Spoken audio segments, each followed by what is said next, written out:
So welcome, we're thrilled that you're here. My name's Gary Clayton. I'm currently chair of the Concord 250 Executive Committee. And the program this evening is part of our efforts through the 250th celebrations to bring to Concord and beyond programs and events that speak to stories that haven't always been told or heard within our community that we can link to the celebrations of the beginning of the American Revolution in Concord. So we're thrilled that you're here this evening to participate. I think you'll find this a fascinating program. And I will now turn this over to Joe Palumbo, who will introduce our special featured speaker. Thank you. And thank you, Gary. And then, yeah, some of the work that we've been doing in Concord 250, as Gary was talking about, is the celebration of the expansion of human freedom and human liberty. And there are folks who've participated in this growth of our country over the last 250 years, men, women, veterans as well. And so last year, we were fortunate enough to actually, one of the members in this room, there was an evening here about some of the history of Concord, Chinese-American history of Concord, and they mentioned in some oblique way about Kimlau, and just learned a tiny bit. And then we did some research and found, yeah, that it's true, he really was like born in Concord. So we started thinking about this, and what little I could read online was amazing. And then I talked to Colonel Love, and because Colonel Love, we'll meet in a moment, runs the National Guard History Museum here in town. He has access to all kind of information that normal mortals don't about like looking up information, and he just has been such a gift to us to find out and flesh out more than at least we knew about this veteran's life. So we just hope that tonight we appreciate all the work that Colonel Love has done to put this together for us, and we know there's a lot more to learn, and we're not perfect, but we're trying hard to learn these stories. Because when you think of, we know that in the 1500s, some of the first Filipinos stepped off a boat in California, and we know that in the 1700s, there was a Filipino settlement in New Orleans. We know there's a Chinese-American sailor that is buried in Boston. And we know there's all these stories that we've got to put together, we've got to learn, and Concord needs to honor this native son of Concord.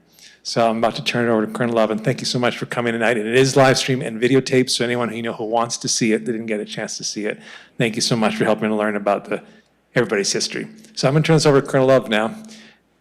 Just when you sat down. Thank you so much for helping us.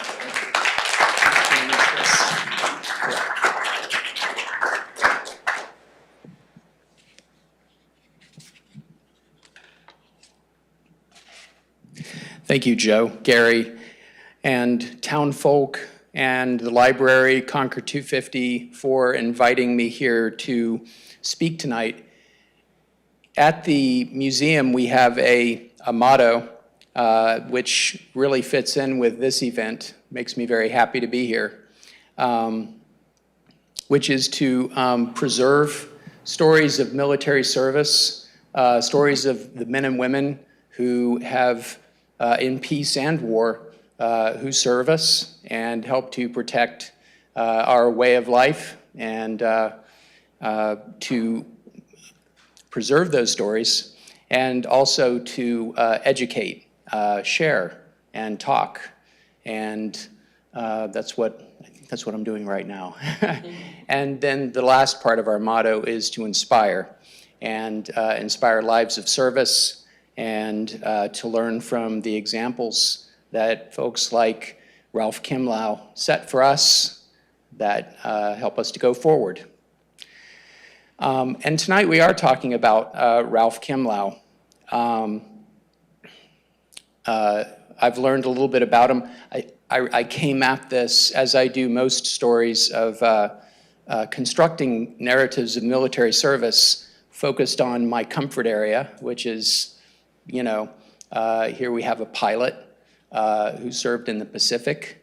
And so I was zeroing in, no pun intended, on that aspect of it.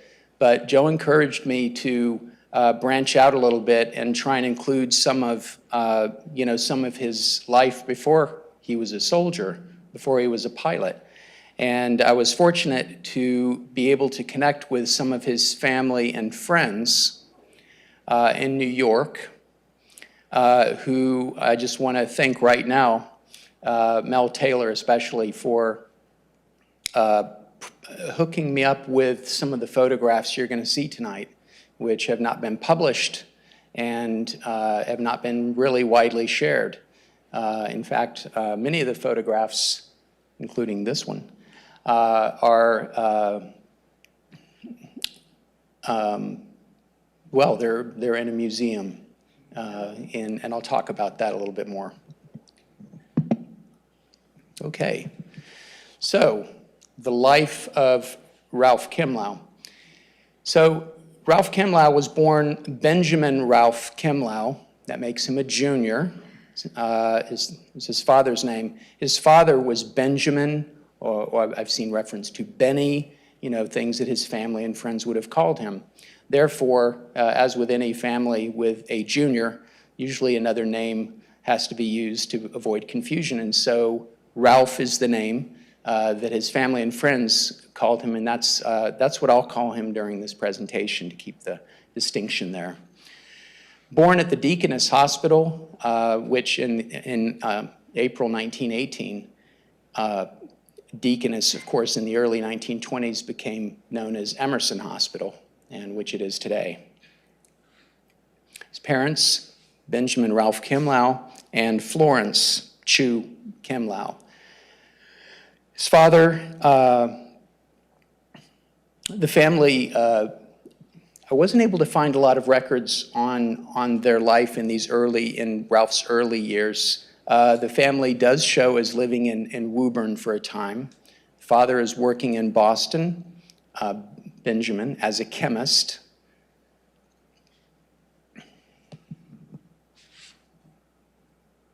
And here are some very special photographs which are part of the collection. And the museum is the Museum of Chinese in America, I'll tell you now, MoCA, in Manhattan. And these are family photographs that show some of the time here in Massachusetts, in this area. The pictures of the older gentleman here, of course, that's Ralph's father, Benjamin. And the pictures of the baby and the young boy is Ralph.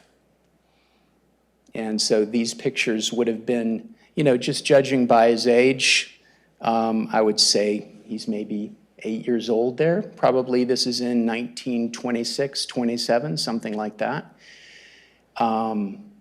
which puts it in Massachusetts.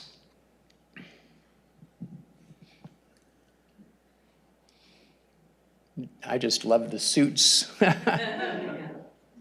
And I guess I should say, I don't know how closely our remote viewers will be able to see this, but these are photos of, showing some of the fashions in the late 1920s and an automobile, a very fine automobile, and some really nice, very well posed shots, very professional.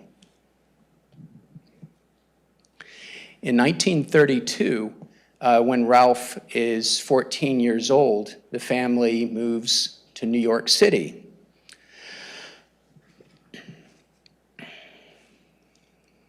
And I'll explain this picture. Benjamin begins work as a mortician in Chinatown, and young Ralph will go to eventually, in a couple of, just about the time they got there, to the DeWitt Clinton High School in the Bronx. There are pictures of DeWitt Clinton High School. It's a large, imposing Gothic structure, a castle. But what's even more imposing than the exterior is this auditorium, which is immense. There's a pipe organ in there. And I was just struck by the just the pride that we built schools, back in the early part of the last century, just amazing. And so this is where Ralph went to school. Some of the family stories, and also there's a book called Tea That Burns. Tea That Burns. This is a set of memoirs from Chinatown in New York City, written by Bruce Edward Hall. And the family, the Kimlau family, is mentioned in the book, and Ralph is mentioned. So now we're talking about his childhood. He's a teenager. He's not a little boy. He's a teenager. And since his father was a mortician, he would display caskets and other wares, there in Chinatown on the street. It's a very public setting. And Ralph, being a prankster, would hide inside the caskets and would spring out just at the right moment to achieve maximum fright on his friends. So it's a wonderful story.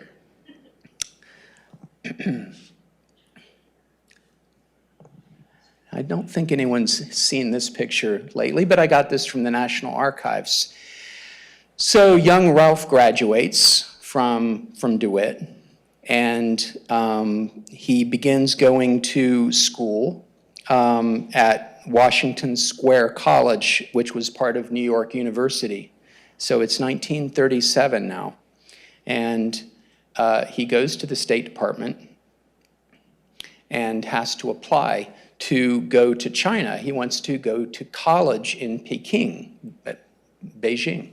He wants to go to college there, and he has a plan. He's going to travel to Vancouver with his father, and then head on the rest of the journey alone and go to school. As we'll see in a minute, his timing was terrible. This is the paperwork that's at the National Archives. I didn't have to travel there. It's been digitized. And he's really questioned fairly carefully about what his, why he was going and who he was and what his background was. It's actually a quite valuable piece of genealogical data. But he states all this about his intent to go to school. Then they also questioned his father.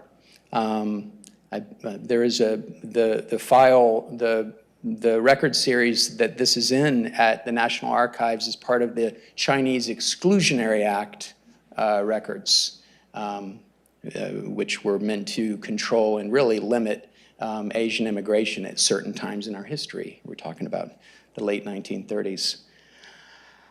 So he did travel to China, and and his father had said that he would have been staying with family. And so there are people, waiting for him on the other end. However, the world had a say.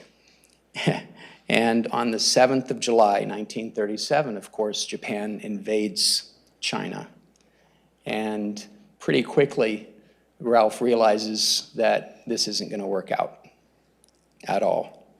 And he, by January 1938, the following year, is on a ship headed back to the United States. He arrives in San Francisco on the 27th of January, 1938, aboard the President Coolidge, and reorients his plans for college.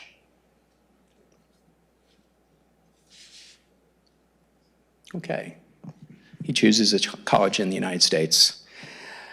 And so here we see a really great picture of Ralph as a graduating cadet at the Pennsylvania Military College. Now, this is now known as Widener University.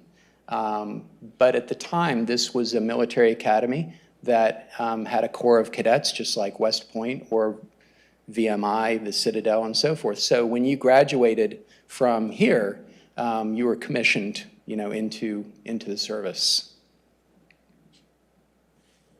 Just another stunning example of educational architecture there. He went to some good schools, I have to say, really impressive.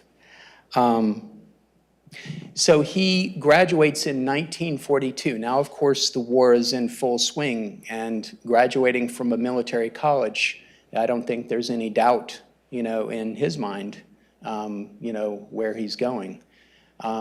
There's one story that I saw about Ralph during his teenage years in New York. When he first arrived, there was an aviator named Wang. He was a Chinese aviator who was like a stunt flyer, and he was a kind of a celebrity flyer, sort of like Amelia Earhart, but more acrobatics and so forth. And also he did some distance flying, I think. And he did some demonstrations in New York over the harbor and around the harbor, and really attracted a lot of attention to young men like Ralph, young men like Ralph, who, this is just me speculating, but that this might have been an influence. And what the source that I read said that this must have been an influence on him growing up with this. I'm saying that now because he's getting ready, Ralph is getting ready to have to make some decisions about his military career.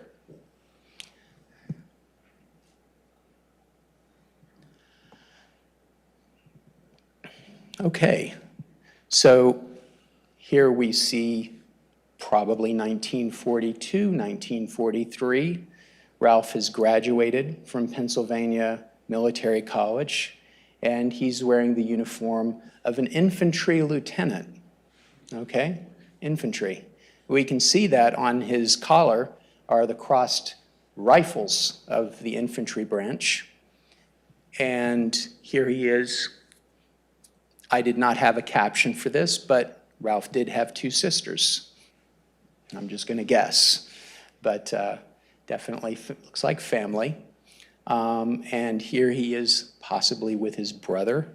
Oh, no, he didn't have a brother, a friend.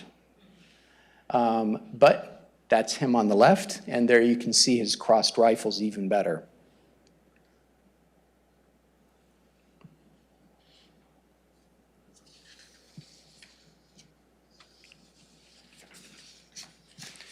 Okay, so in order to wear the crossed rifles, there would have been some training involved. There was no doubt some postgraduate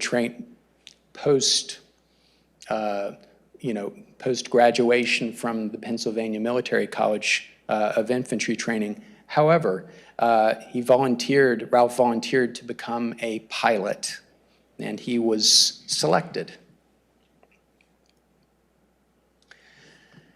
He was selected to become a pilot. I do not know, my records did not indicate where he took his bomber pilot training.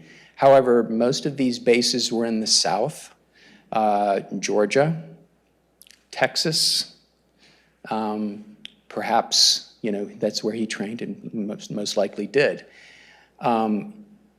He was selected to fly the B-24 Liberator.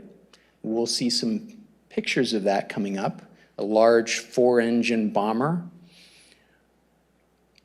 And here, I would imagine these are pictures of him either during training, or now I would say this is probably during training, knowing where he went to in the Pacific, most likely.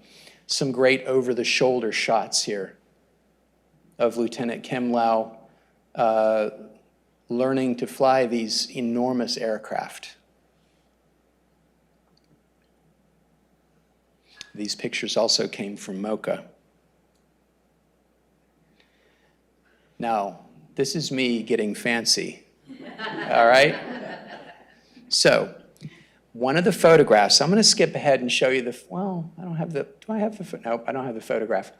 Oh, it's right here. Okay, so what I did is I looked at the photograph on the left, And I found a photograph from the National Museum of the United States Air Force, which was almost exactly the same photo of a B-24 cockpit. And so I was able to match up the instrumentation exactly so you can see almost like a ghost of the image of Ralph in the pilot's seat. Exactly, and you can see everything matches up perfectly. So I thought y'all might like that. It's a B-24 cockpit, yeah. Okay, assignments. Whoops, sorry about that.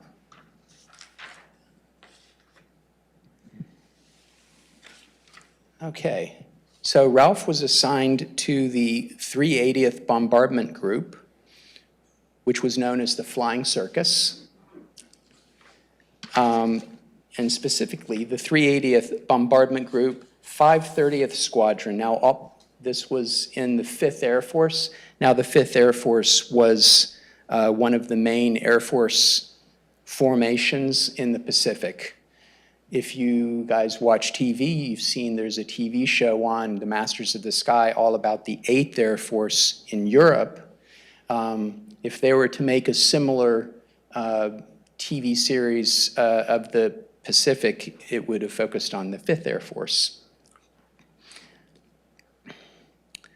And I have a few slides here, but I want to point to the lower left, Bugs Bunny, which was the logo of the 530th Squadron that Lieutenant Kimlau is a pilot in. It's Bugs Bunny, lower left corner. I've got a little pointer, I don't know if it'll work, but you can see him. Yeah, you see Bugs Bunny holding a carrot, riding a bomb. Okay. And yeah, it's just wonderful, this artwork.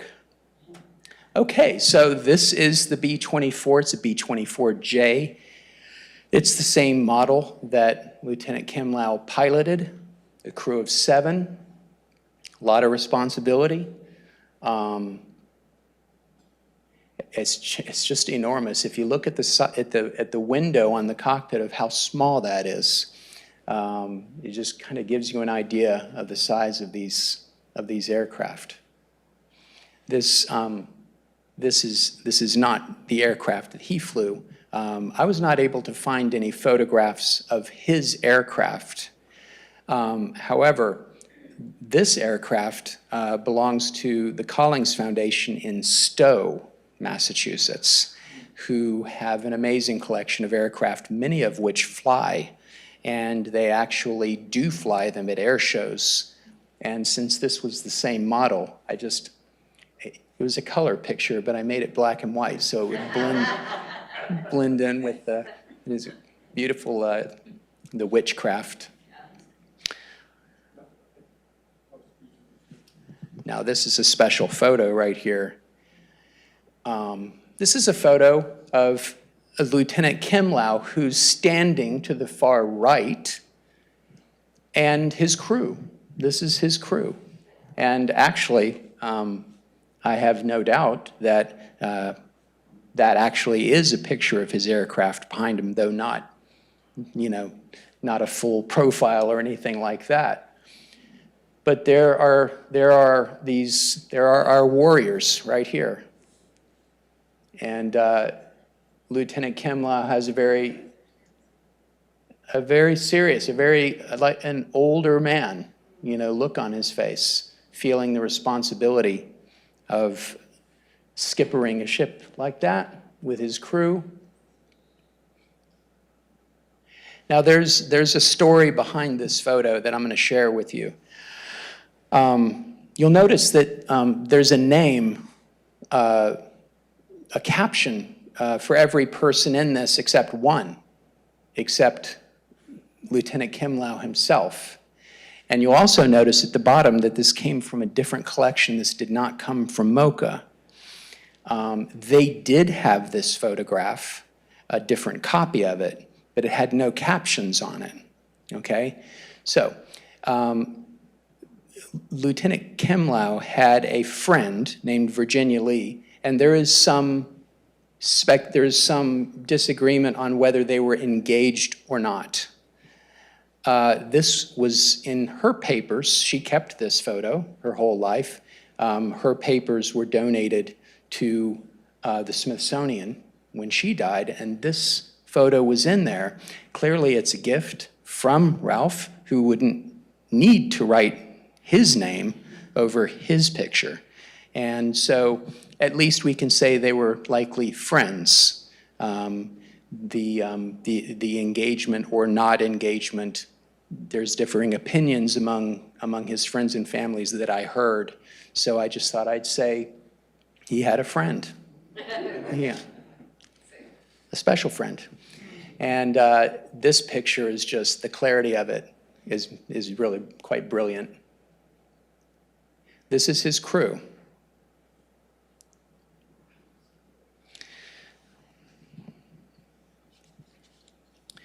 Okay, this is the part I actually am more comfortable with. No, I drew this. I put this together.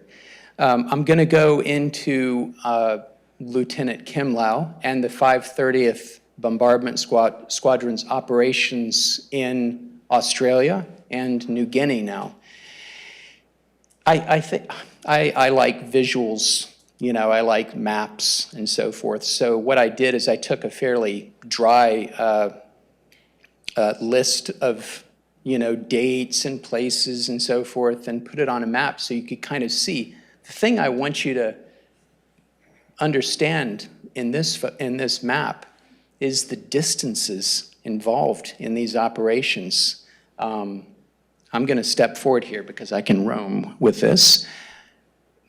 Their first stop is Fenton Airfield, May 1943. I don't know, the records I have didn't show me exactly when Lieutenant Kimlau arrived at the squadron, but it would have been in 1943. It would have been in either the summer or the fall of 1943. Obviously, Fenton Airfield, they moved from the United States, the 530th, to actually the entire bombardment group in May 1943. This is near, it's called Fenton Airfield. It's in the bottom here. It's right near Darwin. Here at the very tip top, the northern coast of Australia. And what I did is I looked at the records of the aircraft, and I found all of the missions that the aircraft flew in, and each mission that Lieutenant Kimlau was the pilot of, which was most of them, not quite all of them. And I found 7 missions. These are the ones that I found records for. If he arrived earlier, and if he flew in other aircraft, I just don't have a record of it. So, but I do know that this is the plane that he flew. This was his last plane. This was the plane that he flew in until his death, which we'll talk about. Okay, so I'm going to give you an example of the distances. I used the little measurement tool in Google Maps, quite good. And the distance from here in northern Australia all the way over here to Papua New Guinea is about 1,500 miles, 1,500. And that's just using that little tool. If you guys have looked at how planes move across the planet, it's always in this kind of an arc. So it's probably they flew even further. These are very long flights. In fact, among some of the longest flights flown in all of World War II were flown in the Pacific by units like this. These are flights that last like, 12 to 14 hours. It's just unbelievable. So let's talk about these. Whoops, sorry about that. Let's talk about these. Okay, so I'll just go through. We can see that the first, it's kind of divided up into a series of operations out here towards Indonesia. And these all happened in January. His first mission was January 9th, January, where are you? 19th, 1944. The purpose of these missions was to disrupt Japanese shipping and to disable their airfields, Japanese airfields, in order to do two things. One, protect Australia, which had been attacked, okay? And also to begin to isolate this area near Papua New Guinea and the Admiralties for the planned Allied assaults. So these were shaping operations in support of General MacArthur's first major offensive after having been pushed out of the Philippines, really. So really quite critical to the whole story of the Pacific is these amazing bomber operations. Okay. So we talked about Ambon, how long. Some of these are out here in the sea, the Saram Sea, the Banda Sea, that's where they're bombing ships, okay? And then on the 27th of February, a group of the 530th were ordered to shift their operations, not the entire squadron, but a portion of them, up to an airfield called Nadzab.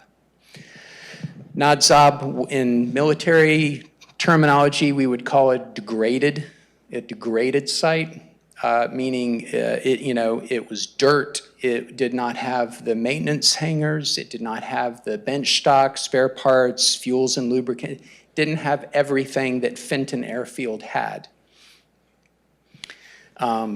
Fenton, which was a Royal Australian Air Force facility, and by the way, I wanted to mention also that the 380th, actually the bomber group, the 380th Bomber Group, was under the control of the Australian Air Force. And in all of World War II, this was the American unit that was under Allied control for longer than any other unit. So they really developed a special relationship with the Australians, who also had B-24 bombers and were partnering with this bomber group to learn how to fly these aircraft and fly them for themselves. So interesting connection with the Australians. Anyway, so they moved forward to Nadzab, and I've got a picture of this airfield during the war, and it just looks like a muddy mess, you know? Unfortunately, the skyline is a bit washed out. This is not on the coast, this is inland, and there's two large river systems that kind of go through the area. This is a valley, and it's skirted by mountains. So when you think about airports and mountains, that's kind of a bad combination. And I'll tell you that I've read that in order to successfully fly in and out of this airport, it was a very precise set of maneuvers were required by the pilots in order to avoid the mountains.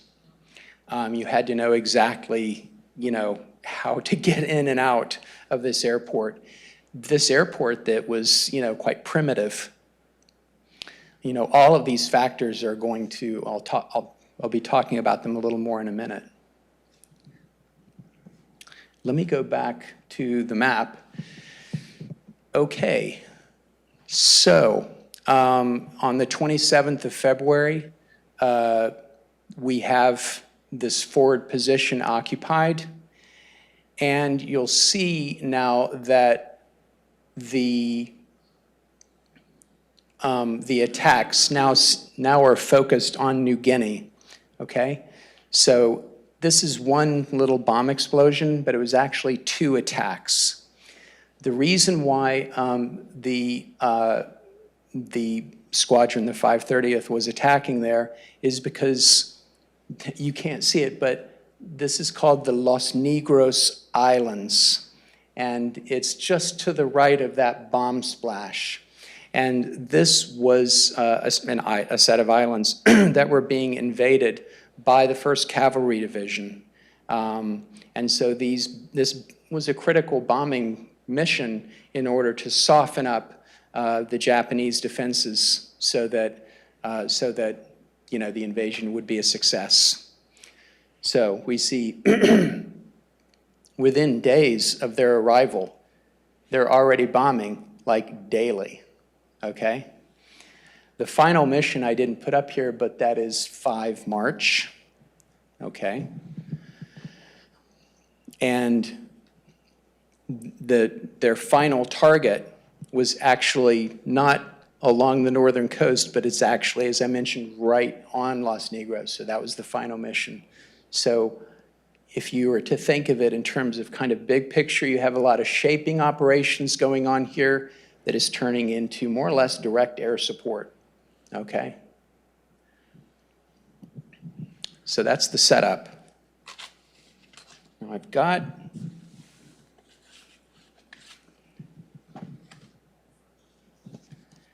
got some eyewitness accounts of what happened.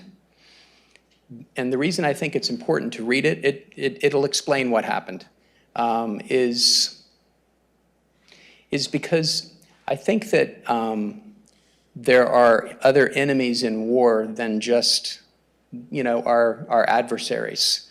Weather, the ocean. Many sailors said that the ocean terrified them much more than the enemy ever did, whether Japanese or German. And also machinery and maintenance. And these are challenges. And we're going to see that this is critical. This is really central to the story of the sacrifice that Lieutenant Kimlau and his crew made. Okay. The setup is a primitive airstrip. These aircraft have token maintenance crews with them. The majority of their maintenance crews are not with them. They're in a different place. They only have the very most critical people there for fueling and so forth. And they're in an environment which is humid, salty, very bad for machinery, needs a lot of maintenance. And they're being warned by their maintenance crews that there are problems. All is not well. The crew chief for Lieutenant Kimlau's biggest concern on that morning of 5 March 1944 was his landing gears. He actually didn't think that these would successfully retract or then successfully extend, and that was his greatest concern. And I'm going to pick up right there, and I'm just going to read you this paragraph, which I think explains it quite well. Ben Kimlau, here they call him Ben, but Ben Kimlau's takeoff appeared flawless as the main gear functioned properly. It made Sid Allen, that's the crew chief, sigh, a happy man. It made Sid Allen a happy man as he breathed a premature sigh of relief. Suddenly, the plane's number 1 propeller, remember there's 4 propellers, right? The number 1 was feathered as the engine began trailing a growing line of smoke. So you can imagine, let me go back here. This is the setting, okay. Troubles snowballed into a catastrophe when the left wing began an unstoppable dip. Kimlau and his co-pilot, Lieutenant Radigan, fought the heavily loaded plane, because it was loaded with bombs and fuel, by using the ailerons and kicking the right rudder pedal hard. It didn't work, for the left wing failed to come back up as the plane skidded to the right. People on the ground thought Kimlau was attempting a steep banking turn to realign himself with the runway for an emergency landing. That probably wasn't the case, for the left wing continued to drop down to near vertical, causing the stricken plane to fall 500 feet before the pilots were able to roll the bomber level. The corrective action was too late, and number 124, that was the aircraft, pancaked flat into the ground. The impact snapped the nose and rear sections away from the wings and scattered the 8 bombs without exploding them. Much to everyone's amazement, the fuel did not ignite, and there were no survivors. Actually, 2 of the crew were taken out, but they succumbed to their wounds. There's an additional note that I could add to this, that the runway was full. The runway was full of the bombers behind him who were all watching, him. So there was also some speculation, which wasn't in what I just read you, that he did not come back to the runway as hard as he could have, because where were you to go? There were people on the runway. So all of these elements, so I've thought about this, and I had a nice chat with Joe about this, and we're kind of thinking, what were these series of decisions that Lieutenant Kimlau was making? And it was a series of them. The first was to actually engage in the mission. They had asked for timeout for their squadron to, for maintenance. And the answer was no, because the pressure on, General MacArthur wanted to keep the pressure on the Japanese, so it was a very high op-tempo environment.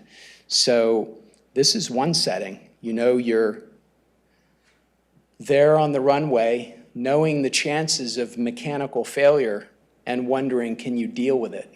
Can you handle it? And they push off, as we just heard. You start having this series of catastrophes. And the other source that I read also said that his handling of the aircraft in this situation was quite masterful. The ability to bring, here they just mentioned that he was able to bring the aircraft back to flat, back to level.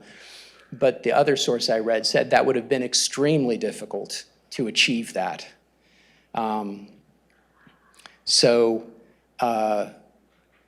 It just, this kind of heroism is not the heroism we often see in Saving Private Ryan and Band of Brothers and so forth. But it has really impressed me and touched me quite a bit, to think of that situation where you have, not only the 7 men on board with you, but you have all the men on the runway and so forth. And you have the objective of the mission and the men on a beach somewhere waiting for you to drop bombs on the enemy to help them. So it's just, quite a moment. And I think just as compelling and heroic as any you can imagine in any other situation.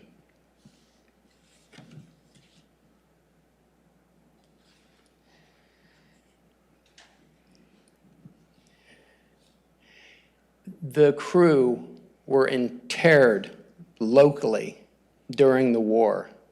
They were buried there. After the war, the U.S. government relocated the remains of a lot of service members around the world.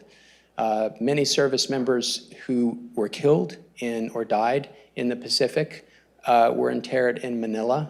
However, in 1948, the Kimlau, his remains were brought back to the United States and interred at Arlington, at the National Cemetery in Arlington, with a private monument. Now, there's a section in Arlington for those who choose to have private monuments. This is where they're grouped. If you've ever been to Arlington, you know that in much of the rest of the cemetery, the government-provided headstones kind of all look the same. And they put the private ones in this section. We do know that he was awarded the Bronze Star, the Purple Heart, and for this action posthumously, as well as several other campaign ribbons and so forth. And here Here he is buried. You can see at the top his pilot's wings chiseled in. Quite an impressive headstone. But this is not the only commemoration that Ralph Kimlau received. He'd become a young man from Chinatown in New York. He'd moved there as a teenager, and they were very conscious, of his heroism and his sacrifice. By all accounts, this was a very charismatic, very handsome, and engaging young man who made an impact on his community, no doubt both here in Massachusetts, but certainly in New York. And so he was honored. In 1945, the Chinese American veterans in Chinatown established the Lieutenant Benjamin Ralph Kimlau Chinese Memorial Post 1291 in his honor. And let me skip forward. On the left, this is a picture of one of those early groups of veterans who, after Lieutenant Kimlau's death, wanted to keep his memory alive and honor him, by naming their American Legion post after him. In 1962, on the 28th of April, the Kimlau War Memorial was erected by the Post, by the Kimlau Post in Chinatown. It's a 19-foot-high granite gateway. It's a gateway. And it honors not only Lieutenant Kimlau, but all the Chinese American soldiers who paid the ultimate sacrifice in World War II. The Kimlau Memorial was rededicated in 2000 in honor of the Post 1291's 55th anniversary. And I looked at their website, and again, Mel Taylor, one of my contacts, is an active member of the Post Auxiliary. She was very helpful. We talked on the phone. She sent me materials, and they are active today.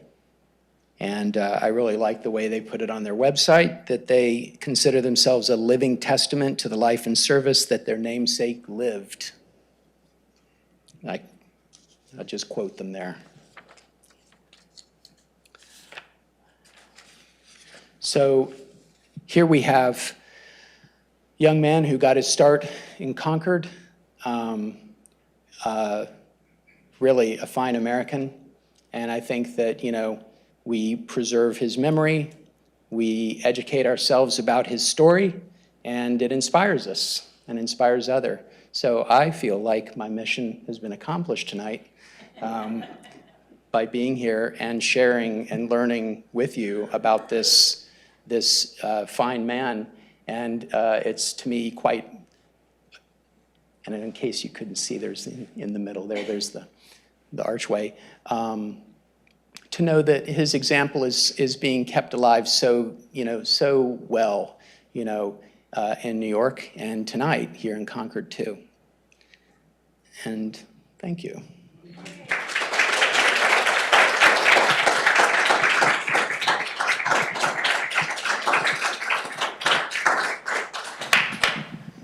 Would anybody have any questions or have anything they'd like to add to the discussion? I'm in no hurry. Sir? First of all, what a wonderful presentation. Yes, what a wonderful presentation. You spoke from your heart about this man who is long gone and much appreciated. And I'm wondering if, and I get the sense that your research may not quite be done on him. There are gaps. Do you feel there's a way to find out where he went to training school to become a pilot, or some more issues? I have no idea. What's your? Well, I know there's some historians in the room and some archivists who can tell you that there's always more that we can do. Yes, Absolutely. I'll say this. Some of the things I found tonight and have brought together, I will share. I will share with my contacts in New York. I'll share them with you, with the library, and have a Kimlau folder. I think that when some research has been done, it's always good if if that provides a leg up, to further interest. And I would be very happy to continue learning more. This was a brief lecture, talk. There's more to every story. I could tell you I'd be curious about where he trained and his experiences, particularly in the South, which produces a lot of interesting stories about interactions between parts of the country that had never met each other, and how that went, so that's just one example. There could be, many. And Colonel Love, didn't you mention about his sister being? Oh, yes. What's that Yes, piece of data? yes. Here's another example. So the family came from San Francisco. Now, I didn't go into detail about this. This was a family. The father was born in San Francisco. It was a San Francisco family. And I believe that it was Benjamin, the father, Benjamin Kimlau, his sister, who was a dental student in San Francisco. And from the source I read here was saying that she was one of the first, if not the first, Chinese woman to study dentistry in San Francisco.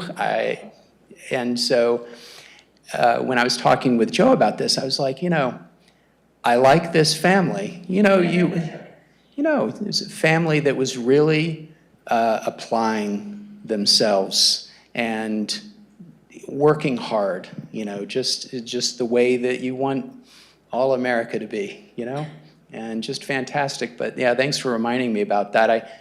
There is much more to it, to any family. You're absolutely right.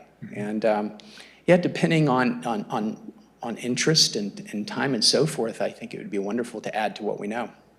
What are some other questions or comments? Thanks, so. Colonel, thank you very much for this presentation. It's fascinating.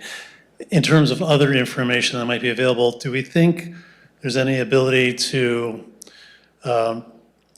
reach out to the families of the other crew members on the lieutenant's bomber that might have had materials, photographs, diaries, whatever, that might add more to the story of both the lieutenant, but the crew itself, which probably has a series of fascinating stories and insights as well. Yeah. Another really, really exceptional idea.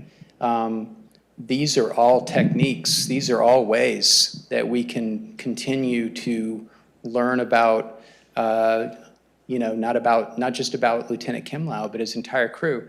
This band of brothers, in this bomber. There's much that can be done. I think I would certainly, this kind of thing can become a team effort. And as the director of the Massachusetts National Guard Museum, I want to be part of it. Definitely, I would definitely lend a helping hand, to that effort. I hope it happens. Yeah. Thank you for the wonderful story. I grew up in China, and we grew up reading the story about flying tigers. Thousands of young American pilots died in the Pacific, in the Burma, in the war zone. But I did not know about this on this side. A Chinese American also died for the same cause. So thank you for the wonderful story. And I also read about Emerson. Emerson's fourth generation grandson flew in World War II, liberating Paris. But he came back, But his son, William Emerson, actually went to Vietnam and he died there. Just as you were telling the story, I was also thinking of that, all the heroes that died for our nation. But I did not know that Lieutenant Kimlau had the Concord route. He was from, because last year I wrote a story about Concord and I found some Chinese connection was a laundromat. I had no idea there was a hero that actually came from Concord and went to the war and died for the nation. So thank you for the story, and I'll share it with my friends in China. Thank you. Yes, you're welcome. I've enjoyed learning with you about this man. I have kind of a silly question. So the emblem of the flying circus, the only other time I've seen the term flying circus is Monty Python's Flying Circus.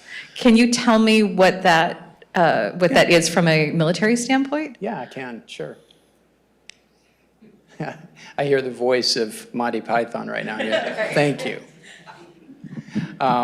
Yeah, flying circus actually goes, flying circus, the first time I know that the term was used was in World War I, where there's some squadrons that there were air groups just like this one that called themselves the Flying Circus. It's a humorous, it's fun. It's, the idea of it's all fun and games up there. We know that's not true. This is pilot humor.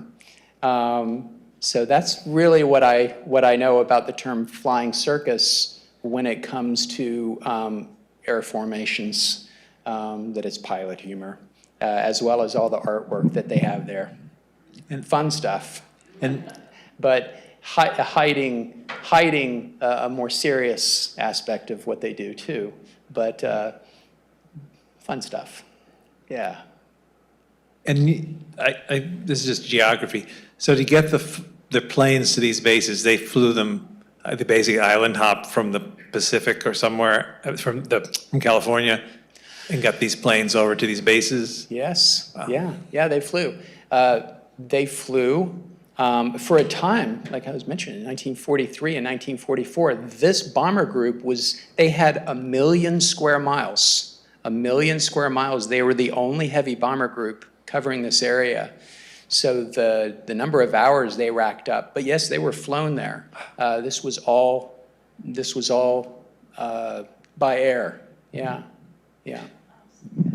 And I didn't see when we started, Ben was here, and I just wanted to say hello to Ben because Ben, wave, right? He's on the Concord 250 Events Committee, and he's the one that really helped us, kind of pushed us over the edge and gave us the initial PowerPoint so we could learn about this. Did you want to say anything about this and why it's important to your kids to learn about these things?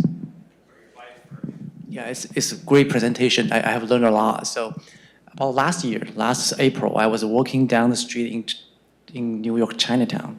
I saw the Benjamin Kimlau's post. I didn't know who he was. And then I met a friend of mine who was a scholar, historian. And she told me there was a very famous, like a Second World War hero was born in Concord. I said, how can I didn't know that? And she only told me the Chinese name, not the English one. It took me like almost 2 months to figure out the English name. And then I realized that at the same morning, I was walking through his post, Benjamin Kimlau Square. And I decided I have to figure out who he was and his story. And so I met Joe. So we find out his like a birth certificate, the record connected with Concord. And I want to let people know even back to like the Second World War period of time, there were like numbers of like Chinese Americans, the Asian Americans, they were fought for the country, they would contribute their life to the country. And we should be proud of them. And they always be part of the country, be part of the nation. And we want to educate to the younger generation, our next generation, and every one of us. That's my purpose. Thank you, Colonel. My name is Dan Luke, and speaking of Chinese American World War II veterans, myself, my wife, and Major General William Chen, who's the first Chinese-American Major General of Chinese ancestry. We got together and wrote a book about all these Chinese-Americans, veterans of World War II, named Unsung Heroes. We published that about, I think 2 years ago. 2 years ago. And it had some amazing stories, not just Benjamin Kimlau, but of a lot of tremendous veterans, one of them being a Congressional Gold Medal winner. And there's so many stories in all the theaters, in the European theater, the Pacific theater, that it was just amazing, the gallantry, the heroism, and the devotion and patriotism in light of all the Chinese Exclusion Act, which actually there were 20,000 Chinese American veterans.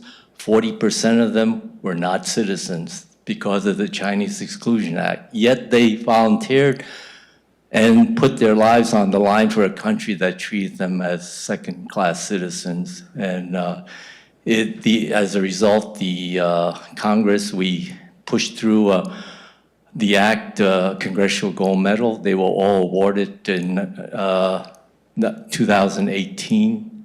President Trump signed it into law, enacted into law, and they were finally awarded Congressional Gold Medals, all Chinese American World War II veterans.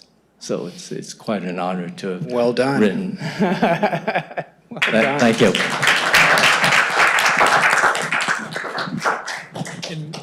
Didn't you mention, Colonel Love, that in your research about why Benjamin had to get all this extra paperwork about his birth was connected to the Chinese Exclusion Act, that to be able to go to China and get back into the country, this was like part of, am I capturing it correctly? No, you are. Yeah, movement was restricted. There were many restrictions, both for citizenship, naturalization rather, and also movement. I'm no legal expert on this, but I read the file, which was in the Exclusionary Act record series at NARA, at the National Archives. And I also noted, as I mentioned, the kind of extensive questioning, that's included in there. So as a researcher, I'm glad they did it. But the poor guy had to sit there and go through this, and his father, I mean, just to think you're willing to leave your life and go through that, to go to college, hoping that you're going to come back. I mean, to do all that, go through all that, and then get on this bomber and fly. I mean, I know we go through a lot in our lives every day, but when you really think about what these people, the choices they were making, and what they're putting them out for themselves, it's really quite inspiring and amazing. And I don't know how to say it. This was cursory research that I when you think about books or the research that you did, sir. But even doing this, you get glimmers of what a historian would look at. For example, motivation, inspiration, and so forth. You wonder about this Chinese aviator in the 1930s, but you also wonder what Ralph Kimlau saw in China the year he was there, and how all of these things factored in, to the decision. I would imagine a good book that really went deep, on this story would kind of help to explore those, connections and amass some information to help understand it better. So, Right. yeah. It's such a pattern we see when we're talking about some of these unsung heroes of men and women who were living in a time where they were facing discrimination and second-class citizenship, to still go and do this. I think it's something we have to remember, and it stick close to our hearts, right? Are there any other comments or questions or reflections before we end tonight? Colonel? Take it out. Anything else you want to say before we end? You want me to close? Yeah, sure. Yeah, okay. I just wanted to say that General Chen reached out to me and introduced himself, and I just wanted to. He would have been here tonight. Yes. Yes, he mentioned that. That's the place to be right now. Of course, yeah. So I'm looking forward to meeting him, and he's nearby. So, yeah. So thank you for that. Yeah. This is being covered tonight in the bridge, and keep an eye on it, and then start, for those of you who live in the community or nearby, keep giving us just talk and feedback to the library, to the Colonel, to the Concord 250. What are other ways we can keep the story of, Benjamin alive? And how do we keep talking about this in our town? How do we keep honoring those folks so that more folks know about that? Any feedback you have, please let us know. That'd be super helpful. Thank you. Is there an effort to try to get Benjamin Ralph Kimlau's name added to the memorial that we have? There should be. Okay. Do you want to? We need to start that. I'll tell you what we've done. There is a veterans agent who, and both Colonel and I have brought it up to the veterans agent, and I don't think the process has started, but the rules, I did research, when they put in the World War II monument, the rules were born in Concord, lived in Concord, buried in Concord. So, only one of those, so he covers it, right? Born in Concord. And Beth knows how hard it is to add someone's name to a monument, but it's not impossible, because we did it for George Dugan. There's no reason we can't do it for Benjamin Kimlau. But it would take a group of people who want to get organized. So if you're interested, please come to speak to me at the end of the meeting. I'd love to help make that happen. Maybe I'll get to our signatures now. Yeah, well, anyone who came to this session, we have it, yeah. And actually, I have a question for the Colonel too, in terms of the National Guard Museum that you work for. Where is it located, and what, maybe a little bit advertisement for your organization also? Yeah. So the Concord State Armory is at 91 Everett Street. It sits on Emerson Playground on the field. It looks like a school, but it's an armory. And it was an armory built in 1915. Soldiers trained there for 100 years. But now its purpose is different. And we're in the process of developing and adapting, really rehabilitating this building to be a modern museum that requires climate control and security, and there's some things that it doesn't have yet. So it's a process, but as you all know about museums, that even though we don't have permanent exhibits yet on display, we have temporary exhibits, and there's a lot of work to be done always with the collection, which we do have. And also, preserving stories like this one and sharing and their telling and so forth, it keeps me busy. Even though we don't have the museum fully open to the public yet, as we will one day, I'm finding plenty to do. So, you open occasionally for tours. Yes, absolutely. We do have, I call them temporary exhibits.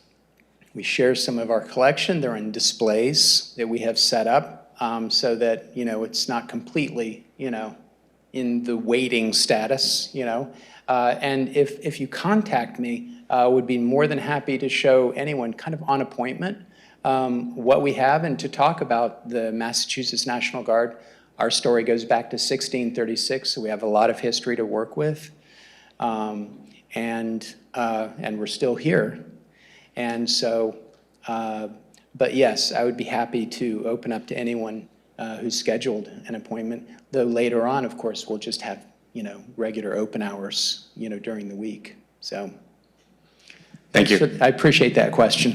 And if you signed up for this, we have the ability to email all of you. So we will send a follow-up email that says thank you, and we'll figure out what we're going to do about the start of this conversation about the World War II memorial with all of you. And feel free, if you don't want to talk about it, just don't have to answer the email. But if you do want to talk about it more, we'll let you know. Yeah. Thank you so much for coming tonight. And All right, thank you all. thank you, Colonel Love.